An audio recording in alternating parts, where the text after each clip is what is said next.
আজ আমি আপনাদের এমন এক ভয়ঙ্কর সত্য ঘটনা বলতে চলেছি, যেটা ঘটেছিল ভারতের জনপ্রিয় পর্যটন স্থান গোয়ার একটি নির্জন সমুদ্র সৈকতে।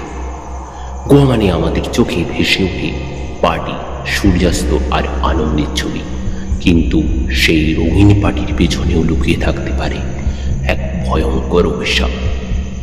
এই গল্পটা শুধু ভয় পাওয়ার জন্য নয়, এটি একটি সতর্কতাও, কারণ যেটা ঘটেছিল সেটা আজও লোকমুখে ফেরে, আর স্থানীয় মানুষ সেই জায়গা এড়িয়ে চলে সূর্য ডোবার পর। ঘটনাটা 2017 সালের নভেম্বর মাসের শেষ সপ্তাহের। চারজন কলেজ পড়ুয়া বন্ধু রোহন, সৌম্য, দীপ্ত আর কৌশানী গোয়া ট্রিপে যায় তাদের সেমিস্টার শেষে। ওরা কলকাতা থেকে প্লেনে করে গোয়াতে পৌঁছায় এবং থাকার ব্যবস্থা করে আঞ্জুনা সৈকতের কাছাকাছি একটি ছোট রিসর্ট। ওরা 3 দিন আনন্দে ঘুরে বেড়ায়। বাগা, কালাঙ্গু, পালোলেম সব জায়গায় একে দেখে, কিন্তু চতুর্থ দিন সন্ধ্যায় দীপ্তর মাথায় আসে এক আজব বুদ্ধি। চলো নির্জন একটা বিচে যাই, যেখানে ভিড় নেই, একটু থ্রিল হোক না। রিসর্টের মালিক এক বৃদ্ধ গোয়াল ওদের সাবধান করে বলেছিলেন, আরাম্বুলের উত্তরে একটি নির্জন বিচ আছে, সেখানে রাতের পর কেউ যায় না। কেউ বলেছে সেখানে নাকি কান্নার আওয়াজ শোনা যায়। কিন্তু বন্ধুদের থ্রিলের নেশা এতটাই ছিল যে ওরা ঠিক করে নেয় সেখানেই যাবে সূর্যাস্ত দেখতে। বিকেল 5টে নাগাদ ওরা বাইকে করে সেই নির্জন বিচের দিকে রওনা দেয়। সেই বিচের নাম ছিল কালো বালুর সৈকত। স্থানীয়রা একে সাপিত শিশোর বলেও ডাকে। ওখানে পৌঁছে দীপ্ত বলে ওঠে, এটা তো সিনেমার লোকেশন মনে হচ্ছে, কেউ নেই, পুরো বিচ আমাদের। সূর্য ধীরে ধীরে ডুবে যাচ্ছে, আর সমুদ্রের ঢেউয়ের শব্দ অদ্ভুত রকমের গম্ভীর হচ্ছিল। সৌম্য তখন বলে, বুকটা একটু চাপ চাপ লাগছে, কে জানে কেন।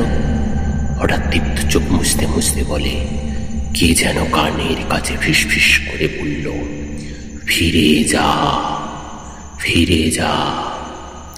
সবাই ওকে মজা করছে ভেবে হেসে উড়িয়ে দেয়। কিন্তু কয়েক মিনিট পর কৌশানী একটি ছায়া দেখতে পায় বালির ওপরে। সে বলে, ওদিকে কি দাঁড়িয়ে, এতক্ষণ কেউ ছিল না। রোহন সাহস করে এগিয়ে দেখে কিছুই নেই, কিন্তু বালির উপর ভেজা পায়ের ছাপ ছিল, যা সাগরের দিক থেকে উঠে এসেছে কিন্তু ফেরত যায়নি। হঠাৎ একটি ঠান্ডা হাওয়া চারিদিকে অন্ধকার করে দেয়। মোবাইলের নেটওয়ার্ক বন্ধ হয়ে যায়, আর ওদের বাইকের হেডলাইট নিজে নিজে জ্বলে ওঠে।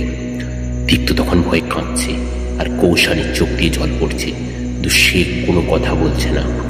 রোহন তখন বুঝতে যায় কিছু একটা ভয়ঙ্কর ব্যাপার ঘটতে চলেছে। ওরা সিদ্ধান্ত নেয় তাড়াতাড়ি ফিরে যাবে, কিন্তু বাইকের ইঞ্জিন স্টার্ট নিচ্ছে না। ঠিক সেই সময় সৈকতের একদম কাছে সাদা শাড়ি পরা এক মহিলাকে দেখা যায়। চুল ভেজা, মুখ ঢাকা, আর পায়ের নিচে বালু নয়, জল। সে দাঁড়িয়ে আছে জলের উপরে। সেই মহিলা ধীরে ধীরে এগিয়ে আসতে থাকে। সৌম্য চিৎকার করল, ওদিকে তাকিও না, চোখে চোখ পড়লেই নাকি পাগল করে দেয়। কিন্তু কৌশানী তাকিয়ে ফেলে, আর সে হঠাৎ করে হাসতে হাসতে বালির উপর লুটিয়ে পড়ে। ওরা 3 জন কোনোভাবে কৌশানীকে টেনে নিয়ে বাইকে চাপায়। ইঞ্জিন এবার অদ্ভুতভাবে স্টার্ট নেয়। ফিরে এসে ওরা কৌশানীকে রিসর্টে নিয়ে যায়। পরদিন সকালে কৌশানী বলে, আমার মনে আছে আমি একটা সমুদ্রের নিচে আটকে ছিলাম, একজন আমাকে টেনে নিয়ে যেতে চাচ্ছিল। সে বলছিল, তুমি আমার জায়গা নাও, আমি বাঁচতে চাই। রিসর্টের মালিক তখন ওদের একটি পুরনো ঘটনা বলেন। বছর 20 আগে এক সদ্য বিবাহিত বউ সাগরে ঝাঁপ দিয়ে আত্মহত্যা করেছিল এই বিচে। তখন থেকেই নাকি অনেকে বলেছে যে ওখানে সে ঘুরে কাউকে না কাউকে নিজের জায়গায় নিয়ে যেতে বাধ্য করে। এই ঘটনার পর স্থানীয় প্রশাসন রাত 6টার পর সেই বিচে যাওয়া নিষেধ করে দেয়, তো পর্যটকরা সব সময় সেটা মানে না। তো বন্ধুরা, এই গল্পটা শুধু ভয় পাওয়ার জন্য নয়, এটি একটি সতর্কবার্তা।